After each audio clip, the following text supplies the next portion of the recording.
On Friday, we were talking about limits as x approaches infinity and also limits as x approaches a value where there was a vertical asymptote. So in other words, all the limits involving infinity. So we're going to continue with that, finish that up, and then we'll talk about some trig limits and then also our definition of continuity and the different types of continuity today. So we've got a lot to do. So let's get started. We ended with this one example. Let's review this example because this is a pretty important one. The limit as x approaches infinity of x over the square root of x squared plus 1. So we talked about how the square root of x squared is not just x, but it is the absolute value of x. And so when we look for a horizontal asymptote, when we're looking at as x approaches infinity, we're always looking for a horizontal asymptote. And so when we look for a horizontal asymptote here, we notice that the degree in the numerator is 1, and the degree in the denominator also ends up being 1. And so therefore, as x approaches infinity, the value of the function will be approaching 1 because we divide our leading coefficients. But then we also mentioned as x approaches negative infinity, since the square root of x squared is the absolute value of x, then as x is getting smaller, then the number in the numerator is going to be negative. The number in the denominator will be positive. So you're going to divide the same number by itself and still get 1, but 1 will be negative and 1 will be positive. So as x approaches infinity, the value of the limit will be 1. And as x approaches negative infinity, the value of the function will approach negative 1. Okay, so now let's look at another example. We're going to keep adding examples that we need to know about. The limit as x approaches 4 of 5 over x minus 4. So if we plug in 4, we notice we get 5 divided by 4 minus 4, which is 5 divided by 0. And so I talked on Friday about how a number divided by 0 indicates vertical asymptote. So at a vertical asymptote, we're going to say that the limit does not exist. Okie dokie. Let's see. The next example is going to be the limit as x approaches negative infinity of 4 minus 7x over 2 plus 3x.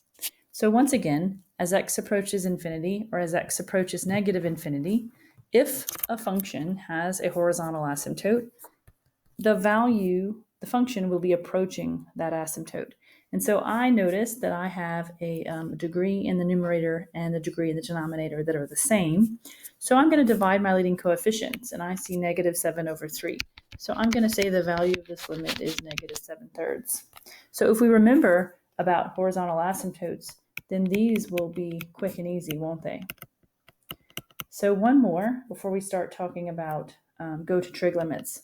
The limit as x approaches negative infinity of 4x minus 3 over the square root of x squared plus 1. So this one looks familiar, kind of similar to the last one we did on Friday, where we have the square root of x squared in the denominator. So we're going to remember that that's the absolute value of x here. And so what we have is the degree in the numerator that is 1 and a degree in the denominator that is also 1. And so as x is approaching negative infinity, it's going to be 4 over a negative, very negative number over that same negative number, but absolute value. So it's going to be 4, negative 4. So when we divide this, we get 1, don't we? But actually, we're going to get negative 1 because the number in the numerator is going to be negative. So the value of the limit is going to be negative 4. Okay, so we're going to go to the next set of notes. I made a blank page for you called Definition of Continuity with Trig Limits. So the first thing we're going to do is we're going to talk a little bit about trig limits, trigonometry limits. And we're going to start with the limit as x approaches 0 of the sine of x over x. And we're going to go to our calculator. I'm going to pull up my calculator. And we're going to look at the graph of sine of x divided by x.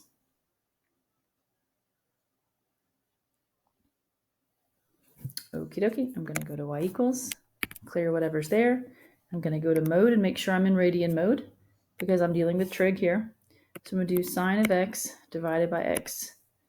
And I'm going to press graph. And I'm also going to zoom in a little bit. So I'm going to do a zoom decimal, zoom 4, zoom decimal. And I see as x approaches 0, it looks like the function is approaching 1. Even though there is a hole, and the reason why I know there's a hole, because if I plug in 0, I get 0 over 0, which is our indeterminate form. So I know there's a hole in this graph at x equals 0, but it is obvious as x is approaching 0, the function is approaching 1. So we're going to memorize that the limit as x approaches 0 of sine of x over x is equal to 1. We're going to just memorize that as a fact because we've got this graph that has like this thing going on here, like that. Okay, so if we know this as a fact, then we can do this limit. The limit as x approaches 0 of the sine of 3x over x. So this looks similar to what we were just looking at, except it's not the sine of x over x, it's the sine of 3x over x. And so what this x over x means here, let me change my pen. Here, this right here, that means the sine of something over the same something. So if I could get this to be a 3x here, then I would know what the answer to the limit is.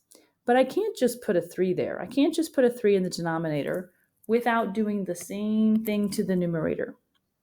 And so what I have now, remember I have to keep my fraction equivalent.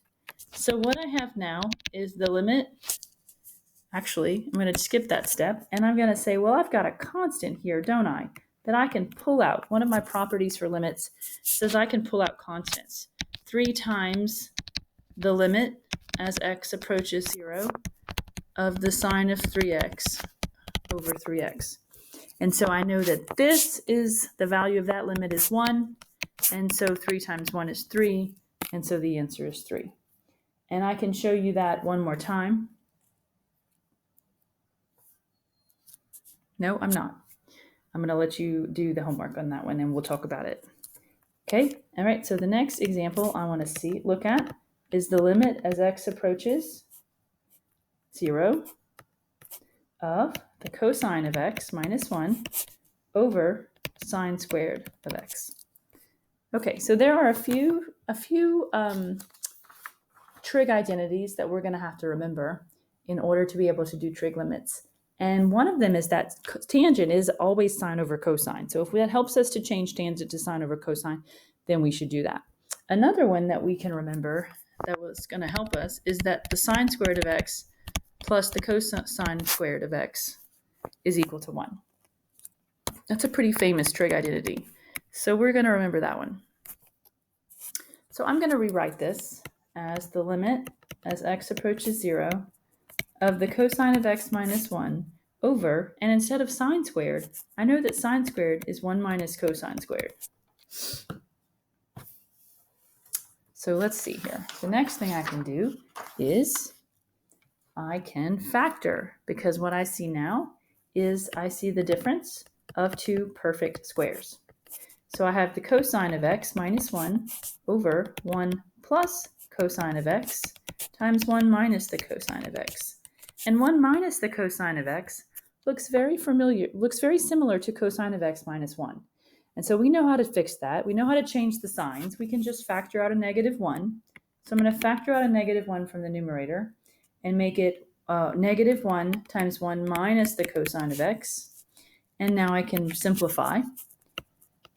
So I have the limit as x approaches 0 of negative 1 over 1 plus the cosine of x. And now I'm going to plug in 0. So I'm going to do negative 1 over 1 plus the cosine of 0. And the cosine of 0 is 1. So I have negative 1/2 as the value of the limit. So that's kind of cool. Okay.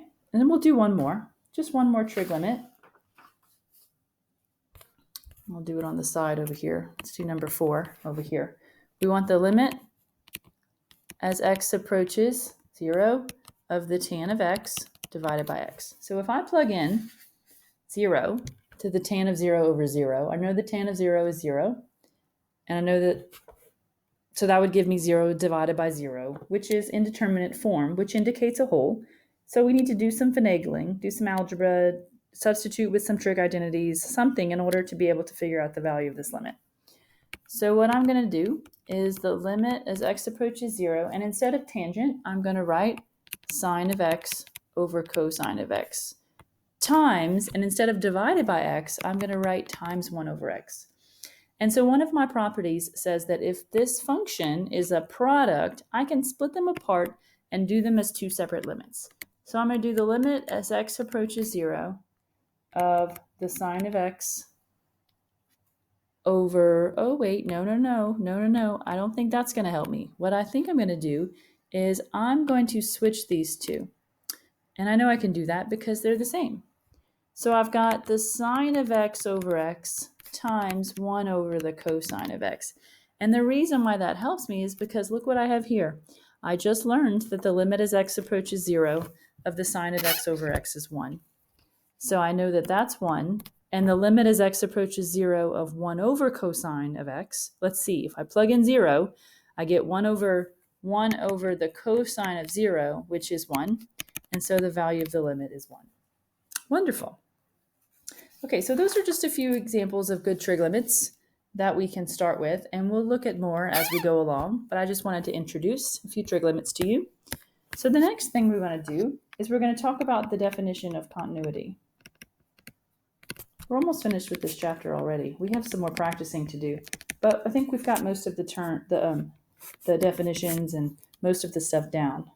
Okay, so let's talk a little bit about definition of continuity. What we have, we're dealing with continuity, is we have continuity at what's called an interior point, and we've got continuity at an exterior, at an endpoint.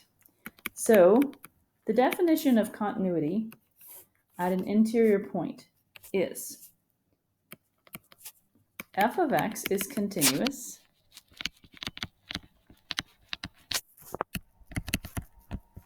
at an interior point C if number 1, f of c has to exist, and number 2, the limit as x approaches c of f of x also has to exist. So the value of the function has to exist, and the limit as x approaches c of that function at that x value must also exist. And lastly, the limit as x approaches c of f has to be equal to f of c. So in other words, those two values have to be equal. So the value of the function has to exist, so there can't be a hole there.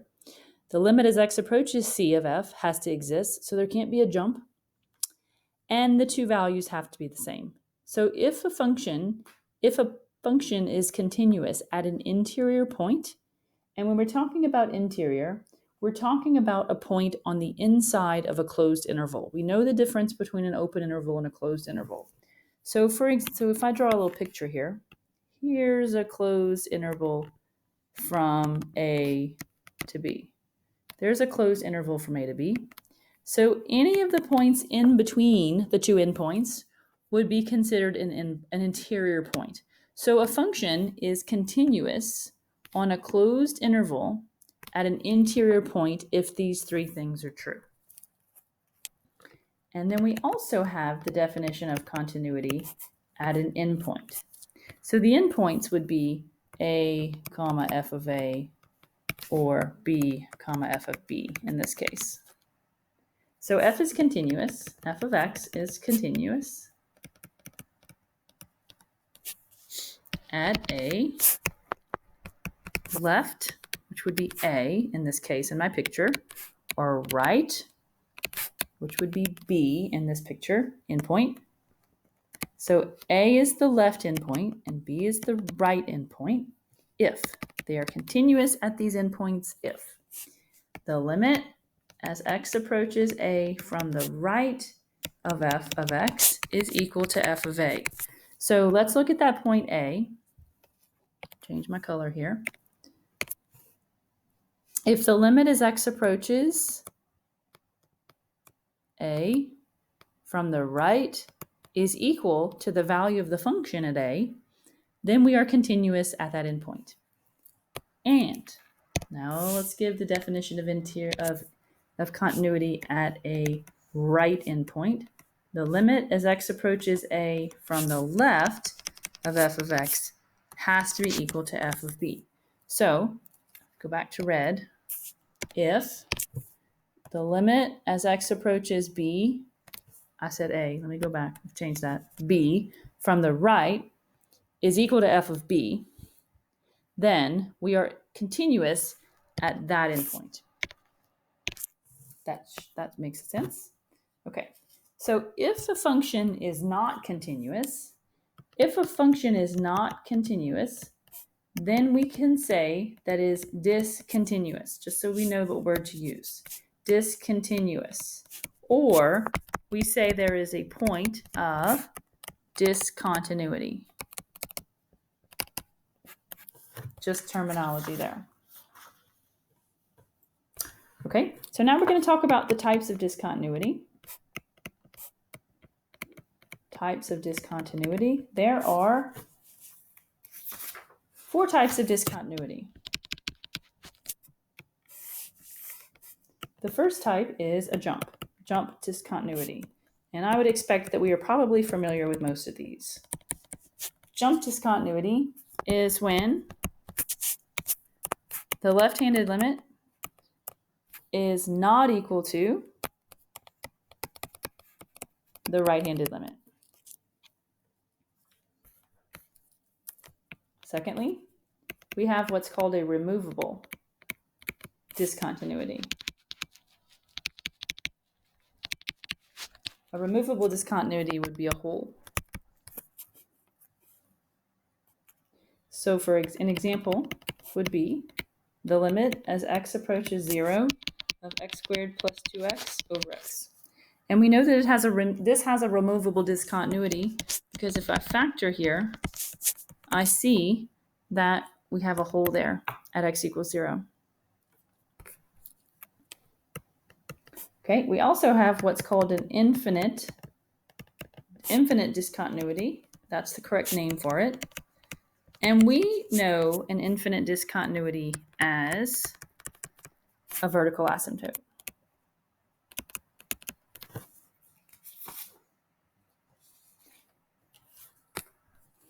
So an example would be the limit as x approaches 0 of 1 over x squared. So what we have there is something that does like this. It is discontinuous. The function is discontinuous at x equals 0. There is an infinite discontinuity, vertical asymptote. And then lastly, we have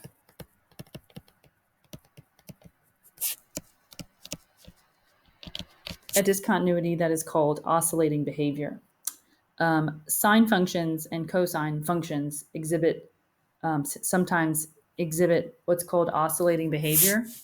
An example of that, we don't see it very often, but an example of that would be y is equal to the sine of 1 over x. If we go to our calculator, I'm going to go to y equals, I'm going to put in the sine of 1 over x. And if I look at this and I notice it's kind of going crazy at x equals 0, and if I zoom in even closer, I see it kind of does some crazy business. It starts oscillating when it's approaching x equals 0, and it is not considered not continuous at x equals 0. So we call that oscillating behavior. Okay, and then lastly, we have a new theorem, which we're going to talk a lot about over the next week or so, called the intermediate value theorem. So we're just going to write it down, and then when I'm in class, we'll explain it. A function y is equal to f of x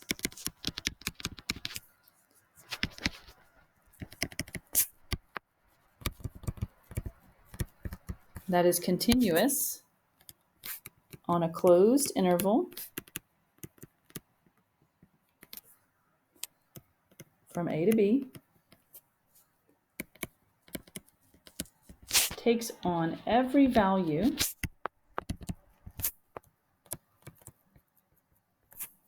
between f of A and f of B.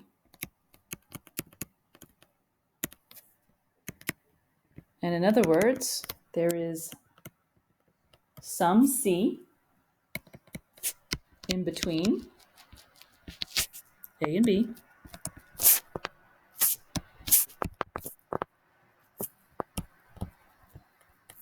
where f of C